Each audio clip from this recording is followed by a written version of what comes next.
The issue here is not whether JK Rowling will have committed an offence that will see her convicted in court. The issue here is whether someone, and it just takes one person, to report JK Rowling to the police for those incidents, and based upon their perception, because that's the threshold that the service has determined is appropriate here, based upon their perception, the police service have said that they will undertake investigations. I think I probably agree entirely with Hamza Yusuf that when it comes to the potential for individuals to be convicted, that the thresholds that are contained within the legislation are of sufficient strength to make that possibility and probability very, very low indeed. But much of the concern in respect of this legislation has not been around the potential for conviction. It's around the potential for being involved in the wider criminal justice process and adverse police investigation. And beyond that, indeed, the recording of what are termed to be non-criminal hate incidents by the police and the purpose for which that is being undertaken. You don't sound like you're very confident in how your colleagues might assess whatever comes into them. So if something is vexatious or trivial, instead of batting it away and saying this is not what the legislation is intended for, they might say, well, we've got to look at everything that comes in. Well, the unfortunate thing is that the police service has kind of put itself on a hook here. It's the service's messaging, I think, has been woeful. I'm sure your listeners will have seen some of the commentary regarding the hate monster campaign that was utilised to try to highlight the change in this legislation. But at the same time, the police service says on one hand that this is largely a replication of legislation that used to exist before, which of course is entirely true. And then on the other hand, talks about the phenomenal amount of effort they're putting into training people to respond to the new legislation. Now, those two statements don't really add up. I mean, they are correct in that the legislation is largely a replication of what went before.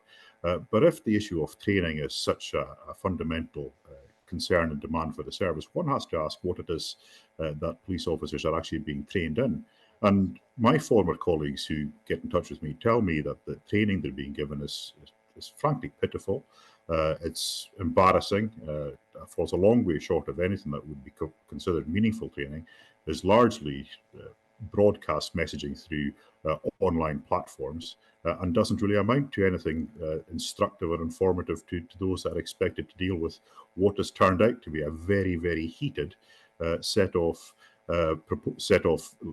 legislative provisions. And we're talking of heated, Calum. I mean, you might have seen the provocative thread from the author JK Rowling on X or Twitter, naming several trans activists and calling them men and challenging Police Scotland, should I say, to arrest her. Has she crossed the line, do you think? Should Police Scotland take an interest?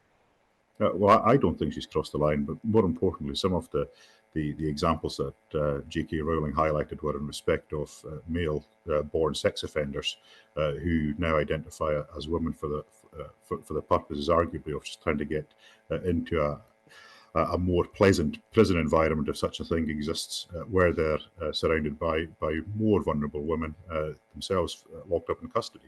But the issue here is not whether JK Rowling will have committed an offence that will see her convicted in court.